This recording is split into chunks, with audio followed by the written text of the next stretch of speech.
그가 하나님께서 정하신 뜻과 미리 아신 대로 내준 바 되었거늘 너희가 법 없는 자들의 손을 빌려 못 박아 죽였으나 하나님께서 그를 사망의 고통에서 풀어 살리셨으니 이는 그가 사망에 매여 있을 수 없었음이라. 다윗이 그를 가리켜 이르되 내가 항상 내 앞에 계신 줄을 배웠음이며 나로 요동하지 않게 하기 위하여 그가 내 우편에 계시도다.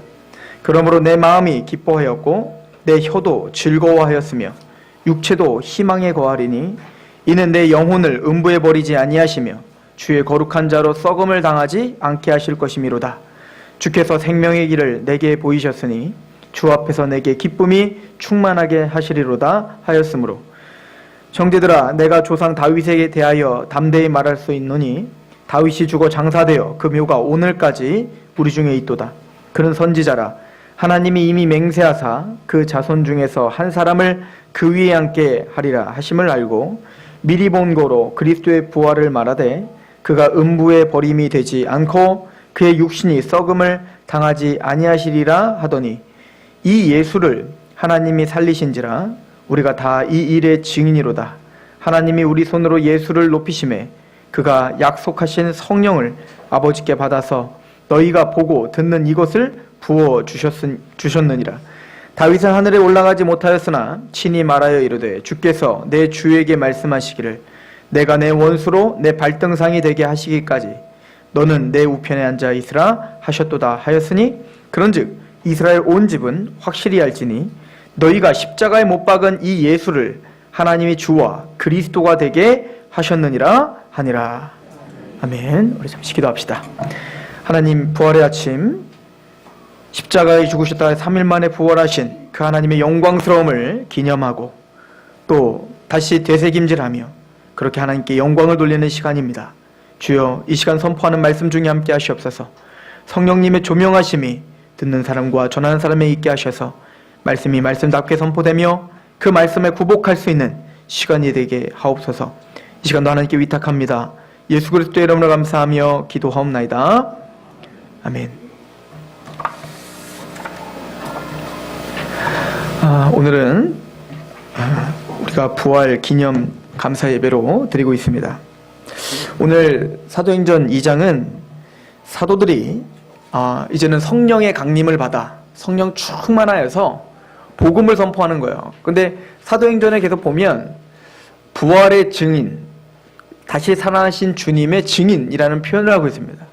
부활에 어찌 보면 이 복음을 전할 때 우리는 십자가의 대속을 전하지만 그 대속만 전하면 안 되는 거죠. 거기엔 반드시 부활, 다시 살아나신 예수 그리스도에 대한 부활을 증거하는 사람임을 성경은 계속 이야기해주고 있습니다.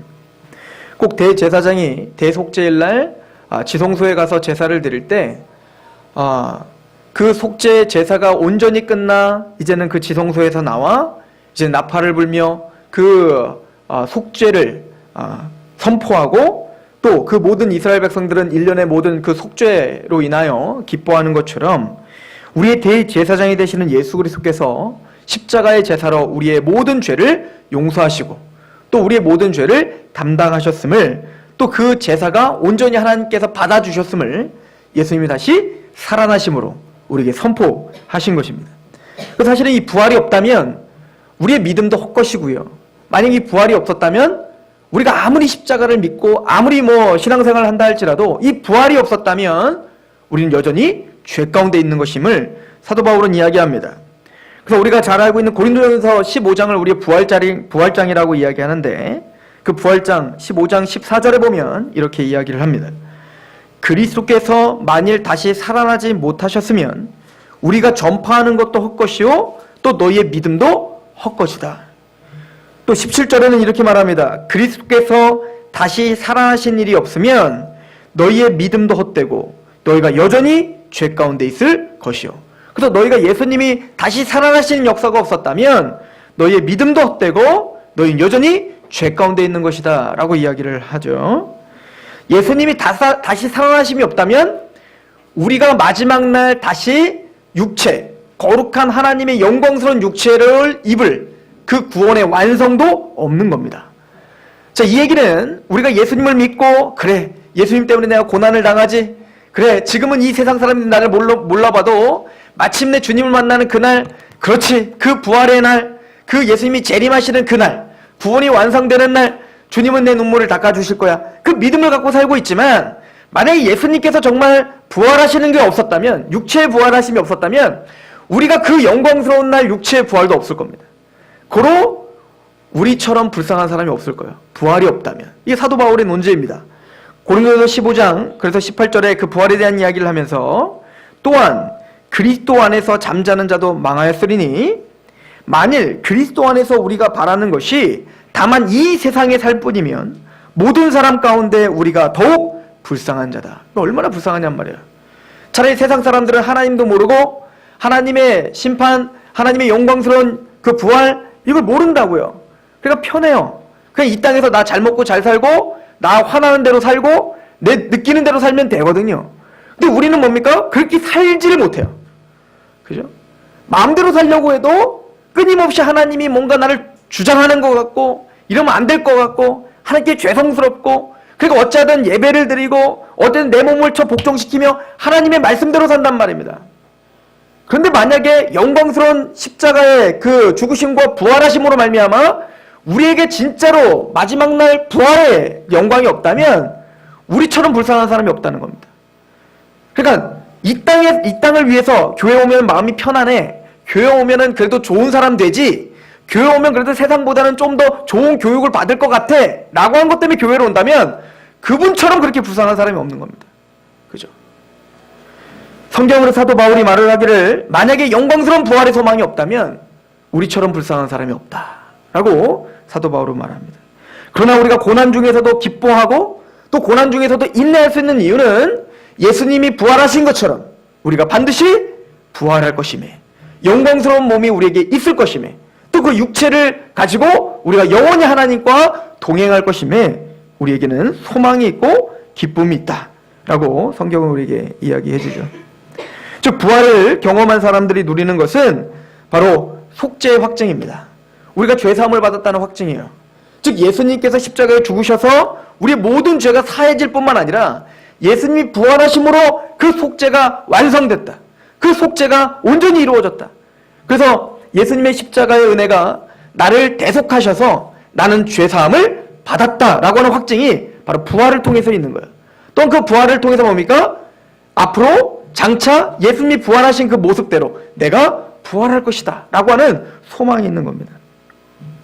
또한 우리는 보통 우리 개혁주의 또 개신교를 이신칭의를 강조하고 있는 기독교라고 이야기를 하죠. 이신칭의. 즉 우리는 여전히 자격이 안 되죠. 우리는 여전히 죄가 있단 말입니다. 그래서 자격이 안 되는 우리를 하나님의 긍휼과 은혜로 우리를 의롭다 하셨다는 거예요. 근데 죄인이 천국 갈까요? 의인이 천국 갈까요? 의인이 가는 겁니다. 죄인은 절대 천국 갈 수가 없는 겁니다. 거룩한 하나님이 통치하시는 그 거룩한 하나님의 나라는 죄인은 들어갈 수 없는 거예요. 그래서 에덴 동산에서 아담이 죄를 범하자마자 어떻게 됐죠? 에덴 동산에서 쫓겨나는 겁니다. 즉 하나님은 죄와 타협할 수 없기 때문에 죄를 갖고 있는 우리와는 하나님이 교제할 수 없는 것입니다. 그러므로 의인이 천국을 갈 수 있는데 우리 스스로 율법을 지켜 우리의 열심과 우리의 행위로 의롭게 될 수 있는 사람은 한 사람도 없어요. 왜 야고보가 말을 하죠. 1만 가지 율법을 지키다가 한 가지만 범해도 뭐요? 율법을 어긴 사람입니다. 그러니까 우리가 아무리 거룩하게 산다 할지라도 우리가 죽기 직전에 율법 하나만, 율법의 그 무게감도 다르죠? 살인한 것만 살인죄가 아니라 형제를 보고 미워하고 나가라 이 바보야 이렇게 하는 것도 이미 살인죄다. 그러니까 우리는 누군가를 미워하고 차별 대우하면 이미 율법을 어긴 사람이라고요. 그래서 사실은 우리는 집에서 여기까지 오는 중에도 우리는 죄를 짓는 사람들입니다. 그렇죠? 이 부활의 아침, 부활을 기념하며 예배하러 오는 중에도 우리는 마음속에 뭔가 끊임없이 죄를 짓는 사람들입니다. 그러니 갈라디아서에 보면 모든 율법을 항상 지켜야 된다고 하는데 태어나면서 죽을 때까지 우리가 모든 율법을 항상 어떻게 지키냔 말이에요. 숨만 쉬면 죄를 짓는데. 그죠? 그래서 예수님께서는 하나님의 복음을 우리에게 선포를 하신 거죠. 하나님께서 죄가 없으신 이를 우리를 대신하여 죄를 삼으신 것은 예수님 십자가에 죽으신 것은 우리로 하여금 하나님의 의가 되게 하려 하심이라. 예수님이 십자가에서 완성하신 하나님의 율법의 완성, 그 하나님의 의를 우리가 십자가를 믿을 때 우리 것으로 간주해 주신다는 거예요. 근데 우리가 그래서 의인 됐습니다. 예수님을 믿음으로, 십자가를 믿음으로 의인 됐습니다라고 하는데, 여러분들 의인이다라고 하는 확증은 부활이 있어야 됩니다. 예수님의 부활이 없다면 우리 의인 될 수 없어요. 로마서에는 그래서 이렇게 이야기를 합니다. 로마서 한번 보시겠어요? 로마서, 이 중요하니까 로마서 4장입니다.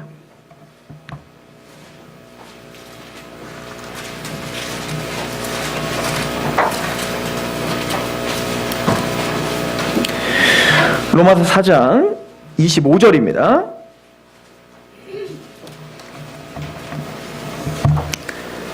우리 한 목소리 같이 읽어볼까요? 로마서 4장 25절 시작. 예수는 우리가 범죄한 것 때문에 내줌이 되고 또한 우리를 의롭다 하시기 위하여 살아나셨느니라. 예수님이 십자가에서 죽으심은 우리의 죄 때문이십니다. 우리의 죄를, 우리가 받을 저주, 우리가 받을 모든 하나님의 재앙을, 그 모든 재앙을, 그 모든 저주를, 하나님의 모든 진노를 예수님이 십자가에서 다 담당하신 거예요. 하나님이 우리에게 쏟아부으실 모든 저주와 진노를 십자가에 쏟아부으신 겁니다. 이사야서에 예언을 하죠. 마지막 날 하나님이 심판하실 때는 꼭 포도주 틀에 으깨는 것 같이 심판할 거라는 겁니다. 이게 굉장히 무서운 얘기잖아요. 여러분들 포도주 틀에요, 포도를 막 담고 막 맷돌처럼 간다고 생각해 보세요. 그럼 다 으깨져 버리지 않습니까? 그게 바로 심판과 같다. 나중에는 하나님이 그렇게 악인들을 심판할 거라는 겁니다. 이걸 나중에 계시록 19장에 말하고 있는 거예요. 재림주이신 하나님, 예수님께서는 심판주가 되셔서 신발을 타고 오셔서 모든 사람들을 승리하시는데, 그때에는 하나님을 배반하고 죄가 있고 하나님의 영광에 참여하지 못하는 사람들, 그 예수님의 십자가 부활에 굴복하지 못하는 자들을 포도주 틀에 포도를 담고 맷돌로 갈아버리는 것처럼 그렇게 심판할 거라는 거예요. 이거는 뭐죠? 하나님이 죄를 미워하신다는 겁니다. 하나님이 죄를 진노하고 계신다는 거예요. 근데 그 진노를 우리에게 쏟아부어야 될 진노, 영원한 지옥 형벌을 받아야 될 그 진노를 누구에게 쏟으셨다는 겁니까? 십자가에 예수님에게 쏟으셨다는 겁니다. 죄가 없으신. 그리고는 그 예수님은 그 진노를 받으시고 십자가에 죽으셨다가 3일 만에 부활하시고 다시 살아나셨습니다. 왜 살아나셨다고요? 우리를 의롭다 하시기 위해서요. 예수님이 완성하신 그 하나님의 의를 우리 것으로 주시기 위해 부활하셨다는 거예요. 그럼 부활이 없다면 우리는 의인 될 수 없는 겁니다. 예수님의 십자가로 우리의 죄가 담당되고 예수님의 부활로 말미암아 우리는 의롭다함을 받습니다. 믿습니까? 이것이 사도 바울이 우리에게 가르쳐준 메시지입니다. 그래서 고린도서 15장에 보면 그 부활 때에는 나팔 소리가 나매 죽은 자들이 썩지 아니할 것으로 다시 살아나고 우리도 변화할 것이다. 썩을 것이 썩지 아니할 것을 입겠고 죽을 것이 죽지 아니함을 입겠고 이 썩을 것이 썩지 아니함을 입고 이 죽을 것이 죽지 아니함을 입을 때 사망을 삼키고 이길 것이다 라고 하는 겁니다. 즉 이 예수님의 부활로 말미암아 우리를 두렵게 하고 있는 사망. 인간의 죽음은 세 가지 죽음이 있습니다. 첫 번째 죽음은 육체적 죽음이에요. 그죠? 우리가 육체로 죽는 거. 근데 그 죽음이 영원한 진짜 죽음은 아니에요. 영원한 죽음이 있습니다. 그 영원한 죽음은 뭐죠? 하나님과 우리가 완전히 단절돼서 이제는 하나님의 자비와 하나님의 국률이 전혀 없는 그곳으로 우리가 가는 거예요. 그게 영원한 죽음입니다. 그리고 첫 번째 영적인 죽음이 있어요. 그 영적인 죽음은 뭐죠? 하나님과 우리가 죄와 사탄으로 끊어져 버린 겁니다. 그러니까 하나님을 몰라보는 거죠. 그런데 즉 영원한 죽음, 그 영원한 지옥 형벌에 대한 두려움을 갖고 우리는 산단 말입니다. 이게 히브리서예요. 히브리서가 뭐라고 하냐면 모든 사람은 사망을 두려워한다는 겁니다. 그리고 그 사망의 종로로 탄다는 것입니다. 그런데 아담이 죄를 범함으로 그 사망이 들어왔는데 예수님이 십자가에서 죽으셨다가 우리를 위하여 십자가에 죽으셨다가 부활하심으로 말미암아 그 사망을 삼키셨다는 거예요. 우리의 그 영원한 사망, 그 영원한 죽음을 주님께서 승리하셨다는 겁니다. 그래서 우리에게는 뭡니까? 영원한 죽음이 오지 않는다는 거예요. 그래서 계시록에 보면 이기는 자는 둘째 사망의 해, 두 번째 사망의 해를 받지 않는다는 거예요. 즉 둘째 사망의 해가 뭐냐면 육적인 죽음 이후에 영원한 죽음, 지옥 형벌, 하나님의 그 진노를 받을 그 죽음을 이긴다는 거예요. 이게 바로 우리가 부활을 믿는 이유입니다. 부활을 만난 사람들이 있습니다. 그 부활을 만난 사람들이 바로 사도들이죠. 나중에 이제 이 12 사도 중에 유다가 이제 예수님을 배반하고 그래서 이제 그 12명을 채우게 됩니다. 그래서 마띠아를 뽑게 되잖아요. 그때 이제 그 사도들이 고심을 합니다. 어떤 사람을 그러면 우리가 사도로 뽑을 것인가에 대한 고심을 할 때 그때 그 사도성이라고 하는 것은 첫 번째는 뭐냐면 예수님의 부활을 목격한 사람들이어야 된다는 거예요. 그래서 예수님의 부활을 목격하고 그 예수님을 증거하는 사람이어야 된다라고 하는 거죠. 그래서 뽑힌 게 이제 마띠아인 거예요. 그러니까 이 사도들은 모두가 다 뭐냐면 예수님, 부활하신 주님을 만난 사람들입니다. 그런데 부활하신 주님을 만나기 전과 만난 이유가 다르죠. 사도들은요. 베드로로 한번 얘기를 생각해 봅시다. 베드로 사실은 부활하시기 전에 예수님과 함께 3년 동안이나 쫓아다녔습니다. 그러나 이 베드로는 예수님을 쫓아다니면서도 불구하고 십자가의 의미를 전혀 알지 못했어요. 예수님의 십자가의 의미, 그 대속의 의미를 몰랐다고요. 베드로만 그랬나요? 야고보와 요한도 그랬죠. 그 야고보와 요한도 계속 예수님에게 한 게 뭐예요? 나중에 당신의 나라가 세워지면 이 예루살렘의 다윗과 같이 그런 영광스러운 나라가 세워지면 나 우의정시켜줘, 좌의정시켜, 나를 좌측에 우측에 있게 해주십시오. 즉 무슨 얘기죠? 권력 주세요 하는 거예요. 이 땅에 어떤 정치적이고 또 군사적인 어떤 힘을 저에게 주십시오. 지금 내가 업으로서 이렇게 괄시당하며 살지만 내가 그 괄시당하는 걸 다 뿌리치고 내가 주님을 쫓는 이유가 있습니다. 언젠가 주님이 이 땅에서 왕이 됐을 때 내가 이 땅에서 한 자리 차지하기 위해서 나 무시하는 놈들 그냥 가만두지 않을 겁니다 라고 하는 말은 안 써있지만 그런 생각을 가지고 있었을 거라고요. 이걸 어떻게 하냐면 이 사도 요한과 야고보가 나중에 이방에 갔을 때 그 이방 사람들이 예수님을 받아들이지 않는단 말입니다. 그러니까 어떻게 하죠? 이분이 어떤 분인데 이분이 바로 다윗 왕국을 세우실 분인데 그래서 이분은 오병이어 기적을 베풀고 능력이 있으신 분인데 바다를 잠잠케 하시는 능력이 있는 분인데 감히 못 알아봐? 어떻게 할까요? 그 능력으로 가지고 하늘에서 불이 확 떨어져서 그냥 다 싹 죽여버리죠. 무슨 얘기죠? 예수님을 쫓아다니는 이유가 뭡니까?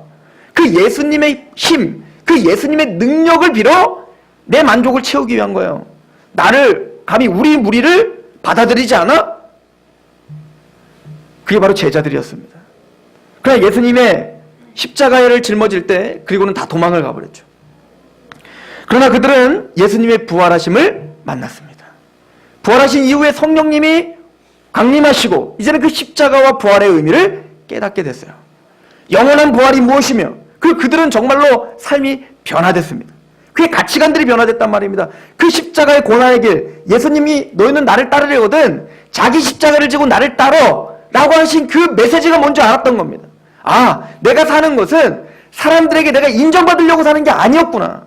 내가 이렇게 살아가는 것은 예수님이 만왕의 왕이셨지만 자기의 몸을 비워 종의 형체를 띠고 죽기까지 복종하신 것처럼 내가 그 십자가의 길을 걸어가는 삶을 사는 거구나. 그리고 그 살 수 있는 힘이 생기기 시작했습니다. 부활을 받기 때문에 그런 거예요. 그 십자가의 고난 뒤에 영광스러운 하나님의 부활, 하나님의 눈물 닦아주시는 그 방법을 받기 때문에 이들은 그것을 바라보고 소망했었던 겁니다.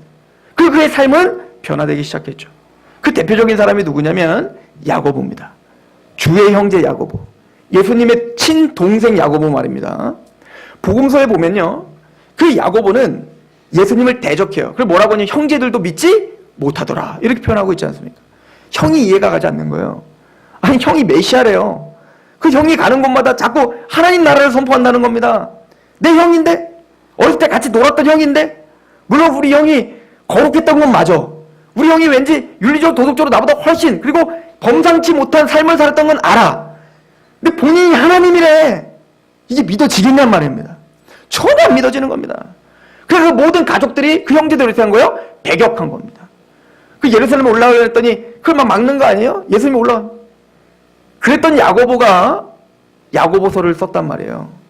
그리고 예루살렘의 기둥과 같은 지도자가 된단 말입니다. 예루살렘 교회, 초대교회에 베드로가 아니라 그 모든 공의의 회의를 주관하고 있는 사람이 누구냐면 바로 그 주의 형제 야고보가 된단 말입니다. 그 야고보는 지금 어떤 일이 생겼을까요? 무슨 일 때문에 그렇게 예수님을 배격하고 예수님을 인정하지 않았던 그 야고보가 자기 친형이었던 그 형을 당신은 하나님이십니다. 당신은 나의 주님입니다 라고 고백할 수 있었을까요? 이게 고린도전서 15장에 나옵니다.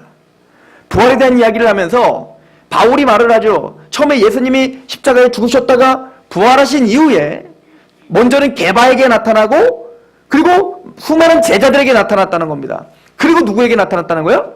야고보에게 나타났다는 것입니다. 우리 고린도전서 15장을 한번 보시겠어요?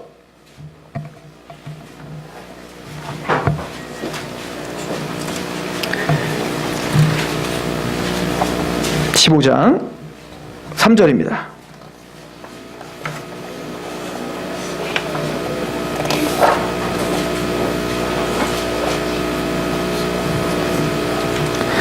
내가 받은 것을 먼저 너희에게 전하였노니 이는 성경대로 그리스도께서 우리를 죄를 위하여 죽으시고 장사 지는 바 되셨다가 성경대로 사흘 만에 다시 살아나사 게바에게 보이시고 후에 12 제자에게와 그 후에 500여 형제에게 일시에 보이셨나니 그 중에 지금까지 대다수는 살아있고 어떤 사람은 잠들었으며 그 후에 야고보에게, 이 야고보는 예수님의 형제 야고보를 말합니다.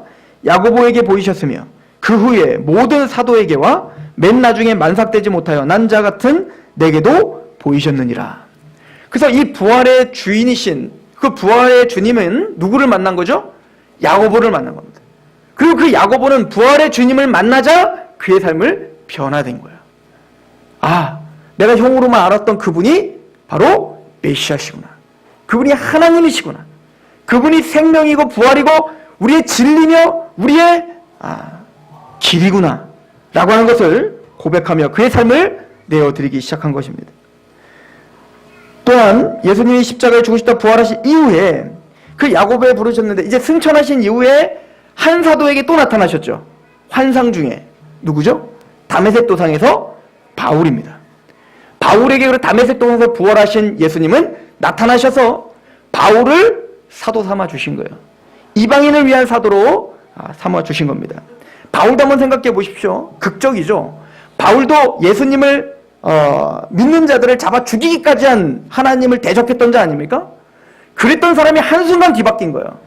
그 다메섹 도상에서 누굴 만나고 부활하신 주님을 만나고 그 부활하신 주님을 만나고 그의 삶은 변화되었습니다. 그리고 오늘 우리도 그 부활하신 주님을 만난 사람들인 겁니다. 사도 바울이 야고보가 그의 인생에 예수님을 대적하고 조롱했지만 이 부활하신 주님을 만난 이후에 그의 삶이 변화된 것처럼 우리도 우리의 삶을 복종시키며 예배 자리로 나온 부활을 만난 사람들이죠. 사도들은 그러나 예수님을 봤지만 사도들의 말을 통하여 듣고 있는 성도들 중에는 우리처럼 예수님 부활하신 거 직접 보신 분 계세요? 없잖아요. 근데 이 사도들이 사역할 시대에도 사도들은 직접 봤지만 예수님을 직접 보지 못했던 사람들이 더 많았죠. 근데 그 사람들은 누구의 말을 통해 부활의 주님을 만났죠? 사도들의 말을 통해 부활의 주님을 만났단 말입니다. 그래서 베드로전서는 이렇게 이야기를 합니다. 베드로전서 1장을 보면 이렇게 설명을 합니다. 베드로 사도가 우리에게 설명을 하는 거예요. 제가 읽어드리도록 하겠습니다. 베드로전서 1장 9절인데요. 8절 예수를 너희가 보지 못하였으나 사랑하는도다. 이제도 보지 못하나 믿고 말할 수 없는 영광스러운 즐거움으로 기뻐하나니 믿음의 결국 곧 영혼의 구원을 받음이라. 이 베드로와 이 사도들은 예수님을 직접 봤단 말입니다. 그런데 그들이 전파하는 그 부활, 예수님 십자가에 죽으셨다가 부활하셨어요. 근데 그 부활을 하신 주님을 전파하는 우리는, 전파받고 있는 우리는 그 주님을 보지 못했단 말입니다. 근데 재밌는 건 이 사도들이 직접 봤던 이 사도들이 그 부활의 주님을 증거하니까 너희는 보지 못하였으나 예수를 너희가 보지 못하였으나 사랑하는도다. 우리는 예수님을 직접 보지 못했는데 그 부활하신 예수님을 사랑하고 있더라는 겁니다. 도마가 그러죠. 제자 도마가 예수님에게 와서 부활의 몸을 보여줍니다. 그죠? 못자국 난 손과 또 창자국 난 그 옆구리를 만져봐라. 못 믿겠다고 하니까, 부활한 주님 못 믿겠다고 하니까. 그런 예수님을 딱 보자마자 만지지도 못해요. 딱 보자마자 어떻게 하죠? 믿죠. 나 당신을 믿습니다. 그럴 때 예수님이 하시는 말씀이 있어요. 도마야, 너는 보고 믿느냐? 보지 않고 믿는 자가 훨씬 복되도다. 여러분들이 복이 있는 것입니다. 우리는 예수 그리스도를 보지 못했습니다. 주님을 우리가 직접 보지 못했단 말입니다. 그런데 그 사도들이 전해준 이 말씀을 통해서 우리는 그 부활의 주님을 만나고 그를 사랑하는 자가 됐습니다. 예수님은 살아계세요. 이게 왜 중요하냐면 예수님이 살아계시기 때문에 여러분들이 믿음이 생긴 거예요. 여러분들이 보지 못하는 예수님이 믿어지십니까? 여러분들 보지 못했던 그 예수님의 부활이 믿어지고 그 예수님이 사랑스러워지십니까? 성경은 이것은 살아계신 주님께서 여러분들의 마음을 열어주셨기 때문에 가능하다는 거예요. 예수님께서 십자가에 죽으셨다 부활하시고 지금도 살아계셔서 하나님 우편에서 우리를 위해서 친히 간구하시고 우리에게 믿음을 주시고 우리의 믿음을 지켜주시는 분이 주님이시라는 겁니다. 살아계시기 때문에, 부활하셔서 살아계시기 때문에 우리의 믿음이 있는 거예요. 확인해야죠. 사도행전 16장 가봅시다.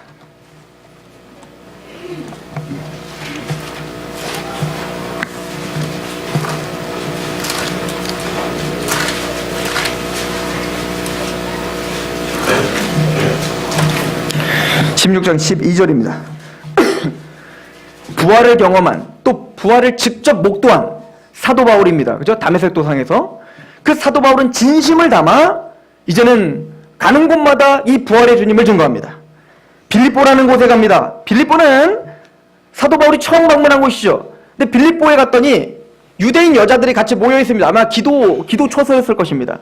그곳에서 사도 바울은 자기가 만난 부활의 주님을 증거합니다. 그랬더니 그 중에 다 믿은 게 아니에요. 많은 여인들이 있었지만 한 여인이 예수를 보지 못하였으나 사랑하게 됩니다. 예수를 보지 못하였으나 그 사도 바울의 말을 듣고 그 마음이 감격이 되어 그 바울의 말을 따르게 됩니다. 어떻게 됐을까요? 왜 그런 일이 벌어졌을까요? 12절 거기서 빌립보에 이르니 이는 마게도냐 지방의 첫 성이요 또 로마의 식민지라. 이 성에서 수일을 유하다가 안식일에 우리가 기도할 곳이 있을까 하여 문밖 강가에 나가 거기 앉아서 모인 여자들에게 말하였는데 두아디라시에 있는 자색 옷간 장사로서 하나님을 섬기는 루디아라는 한 여자가 말을 듣고 있을 때 주께서 그 마음을 열어 바울의 말을 따르게 하신지라. 주님은 살아계십니다. 우리 눈에 보이지 않는 것 같고 들리지 않는 것 같지만 주님은 여전히 살아계셔서 우리와 함께 계십니다. 사도 바울은 그 부활하신 주님, 살아계셔서 나와 함께 계시는 그 주님을 믿었던 겁니다. 그 복음을 전했습니다.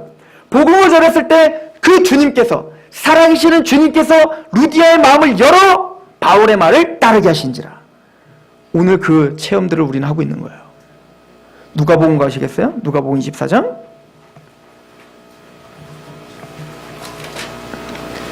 예수님이 십자가에 죽으셨다 부활하셨습니다. 그런데 믿음이 없었던 제자들은 뿔뿔이 흩어졌죠. 그 중에 엠마오로 가던 두 제자가 있었습니다. 그 두 제자는 둘이 막 근심이 돼서 이야기를 합니다. 그랬더니 예수님이 부활하신 다음에 그 제자에게 나타나세요. 근데 그 예수님인 줄 못 알아봐. 둘 중에 하나예요. 하나는 그들의 눈이 가려져고요. 하나는 예수님의 변화된 몸이 전혀 예수님처럼 보이질 않으니까 영광스러운 몸으로 변화돼서 아마 두 가지가 다 작용해서 그랬을 거예요. 여하튼 못 알아봤다는 거야. 예수님 물어보죠. 왜 이렇게 근심하십니까? 그랬더니 막 한숨을 쉬면서 우리 선생님이 돌아가셨습니다. 우리 주님이 돌아가셨습니다. 예수님 바로 옆에 있는데 옆에 있는 예수님도 못 알아보는 겁니다. 근데 그 엠마오로 가던 그 두 제자에게 예수님께서 하나님의 말씀을 풀어주시기 시작합니다. 그것도 어떤 역사가 일어납니까? 우리 31절 보세요. 24장 31절 30절부터 봅시다. 시작. 그들과 함께 음식 잡수실 때에 떡을 가지사 축사하시고 떼어 그들에게 주시니 그들의 눈이 밝아져 그인 줄 알아보더니 예수는 그들에게 보이지 아니하시는지라. 그들이 서로 말하되 길에서 우리에게 말씀하시고 우리에게 성경을 풀어주실 때에 우리 속에 마음이 뜨겁지 아니하더냐. 살아계신 예수님은 그 말씀을 풀어주십니다. 그 말씀을 들을 때, 그 말씀을 상고할 때 주님께서 그 말씀을 풀어주실 때 그 마음에 뭐가 생겼어요? 뜨거움이 있지 아니하더냐. 오늘도 그렇게 역사하십니다. 예수님께서는 사도들이 전해준 그 말씀, 성경입니다. 그 정확한 성경의 말씀을 통해 부활의 주님을 증거할 때 주님은 그 말씀과 함께 역사하십니다. 그리고 그 말씀을 듣고 있는 마음을 열어 또 그 마음에 그 말씀을 풀어주시는 거예요. 이해하게 하시고 깨닫게 하시고 조명을 주시는 겁니다. 그래서 알 수 없는 뜨거움, 그 예수님 보지 못하였으나 사랑하는 마음을 주시는 거죠. 그게 부활을 만난 사람들인 거예요.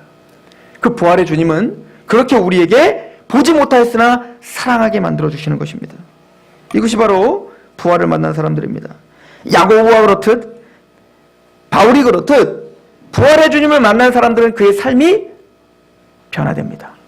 여러분들 부활의 주님을 만났습니다. 예수님이 부활하셨어요. 여러분들 세례 받으시죠? 세례 받는 이유가 뭡니까? 보통 침례를 줄 때 물속에 완전히 들어갔다가 나옵니다. 물속에 들어갈 때 뭘 상징합니까? 죽음을 상징하죠. 예, 저는 예수님의 십자가에 연합되어 죽었습니다. 나는 죽었습니다.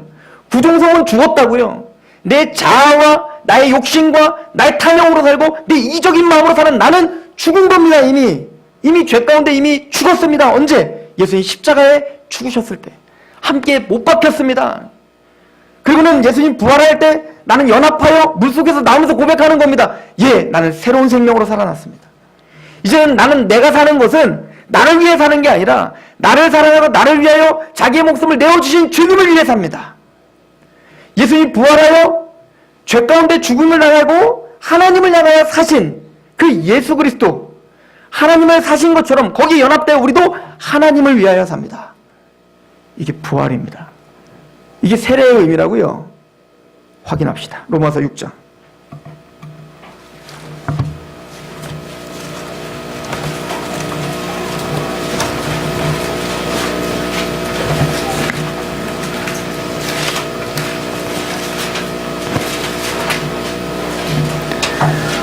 로마서 6장 3절부터 제가 볼게요. 무릇 그리스도 예수와 합하여 세례를 받은 우리는 그의 죽으심과 합하여 세례를 받은 줄을 알지 못하느냐. 그러므로 우리가 그의 죽으심과 합하여 세례를 받음으로 그와 함께 장사되었나니 이는 아버지의 영광으로 말미암아 그리스도를 죽은 자 가운데 살리신 것 같이 우리로 또한 새 생명 가운데 행하게 하려 함이라. 잘 보십시오. 예수님이 십자가에 연합하여 나는 죄 가운데 죽은 자입니다. 그리고 이제는 예수님의 부활에 연합하여 나는 새 생명을 얻었습니다. 이게 거듭남이죠. 우리는 이제는 새로운 피조물이 됐습니다. 예전 그건 지나갔으니 보라 새 것이 되었도다. 예, 저는 새로운 존재가 됐습니다. 예수님의 십자가와 부활로 나는 새로운 존재가 됐단 말입니다. 그리고 삶을 새롭게 삽니다. 보십시오. 5절.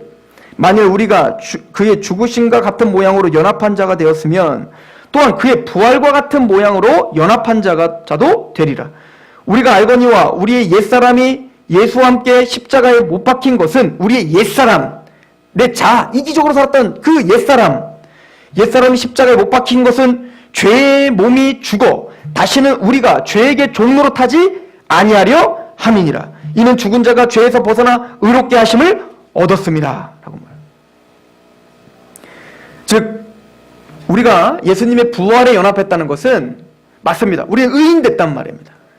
근데 그걸로 끝나지 않고 이제는 예수님께서 죄에 대해서는 죽고 하나님에 대해 살아나신 것처럼 우리도 또한 예전에 있었던 내 육체의 욕심대로 사는 것은 죽고 이제는 하나님을 향해 사는 자가 됐습니다. 라고 하는 고백을 하는 거예요. 우리는 이미 신분적으로 의인입니다. 누구도 우리를 그걸 변화시킬 수 없습니다. 로마서 8장 1절에 그러므로 그리스도 안에 있는 자를 결코 정죄함이 없습니다. 여러분들 의인입니다. 그 부활을 믿고 십자가를 믿는다면 우리는 의인이에요. 그러나 우리는 여전히 죄 가운데 있죠. 그러나 여전히 우리는 죄를 짓는 사람들이란 말입니다. 근데 사도 바울과 야고보는 그 부활의 주님을 만나 십자가와 부활에 연합하자 그의 삶이 변화됐단 말입니다. 예수님을 대적하던 자가 예수님을 나의 왕이며 나의 주님입니다 라고 고백하는 사람이 됐죠. 마찬가지로 우리도 예수님 보지 못하였으나 사랑하는 사람이 됐습니다. 왜? 살아계시는 주님이 그 말씀을 믿어지게 했으니까. 예수님의 십자가를 들었을 때, 부활을 들었을 때 그 말씀이 내 것이라 믿어지게 하셨으니까. 근데 그 주님은 살아계셔서 우리가 그 부활에 연합되어 우리의 삶을 그 십자가를 짊어지는 삶으로 인도하시는 능력, 야고보를 그렇게 했듯 바울을 그렇게 했듯 오늘도 살아계셔서 동일하게 우리의 삶을 그렇게 인도하실 거란 말입니다. 부활을 증거하는 사람들입니다. 사도 바울을 비롯한 모든 사도들은 부활을 말로 증거했습니다. 정확한 십자가와 부활을 성경적으로 증거하며 변증했습니다. 오늘 본문이 그겁니다. 베드로는 바로 그 십자가와 부활을 증거하고 있는 거예요. 오늘 본문을 통해서 우리 말씀을 마무리 줘볼까요? 우리 사도행전 2장 다시 한번 가봅시다.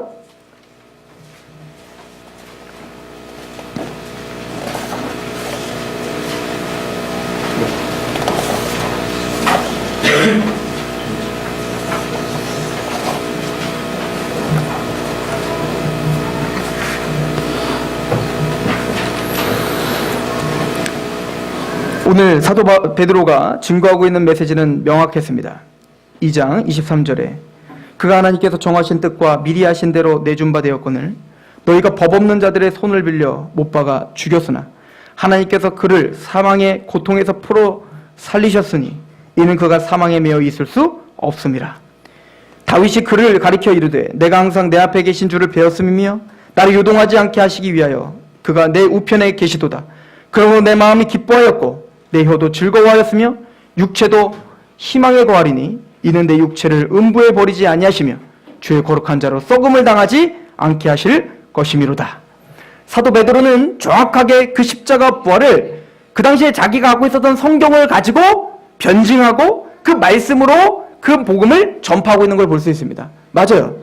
너에게 소망을 묻는 자에게 대답할 것 항상 예비하라. 말씀을 준비하십시오. 부활의 주님을 말로 설명하셔야 됩니다. 부활의 증인을 성경을 가지고 십자가와 부활의 의미를 설명하셔서 그 복음을 선포하셔야 됩니다. 주님께서 제자들에게 너희가 가라. 내가 너희와 항상 함께하리라 한 것처럼 부활의 증인의 삶을 살면 하나님께서 예수님께서 살아계신 주님께서 여러분들의 입술을 주장하실 것입니다. 또한 그들의 마음을 주장하셔서 루디의 마음을 열어 그 말을 청종케 하신 것처럼 여러분들의 입술의 말씀에 능력을 심어주실 것입니다. 그러나 베드로와 사도들은 말로만 전하지는 않았습니다. 그의 삶을 통해서 그의 보여지는 말투를 통해서 또 그의 선택들을 통해서 세상이 말하고 있는 번영의 삶과 단순히 말하는 어떤 행복이라는 것을 하나님의 말씀의 행복이며 그 십자가의 길을 따라가는 것이 영원한 부활의 영광이 있다는 것을 그의 삶을 통해서 보여줬단 말입니다. 예수님처럼. 우리는 부활의 증인들입니다. 부활을 만난 사람들입니다. 말을 준비하십시오. 우리의 부활의 주님, 십자가와 부활을 말씀을 들어 설명할 수 있는 실력을 키우십시오. 그리고 그 부활을 사십시오. 예수님의 십자가로 죽임을 당하고 예수님의 십자가로 내가 죽었음을 고백하고 예수님의 부활에 연합하여 하나님을 향하여 나는 살아있는 자입니다. 그 고백이 저와 여러분들에게 있기를 축원합니다. 기도하겠습니다. 하나님 아버지, 주님께서는 부활하셨습니다. 십자가에서 우리 죄를 대속하시고 부활하심으로 우리를 의롭다 하시며 또 우리를 마침내 예수님의 첫 열매가 되시는 것처럼 우리의 몸이 부활될 것임을, 그래서 우리의 모든 눈물을 닦아주실 것이며 그 영광스러운 그 구원의 완성을 주실 것임을 확증해 주셨습니다. 그 감사와 그 감격 가운데 살게 하시옵소서. 야고보와 바울이 또 모든 사도들이 그 부활의 주님을 만나 감사와 감격으로 예배를 드리며 그 부활의 증인이 된 것처럼 그의 삶을 십자가의 삶으로 그 부활을 기억하고 그 부활을 기대함으로 능히 인내하며 고난의 길을 걸었던 것처럼 그렇게 하나님이 우리에게 명하신 말씀 앞에 굴복하며 부활을 증거하는 사람들이 되게 하시옵소서. 또 그런 교회가 되게 하옵소서. 예수님의 이름으로 감사하며 기도합나이다. 아멘.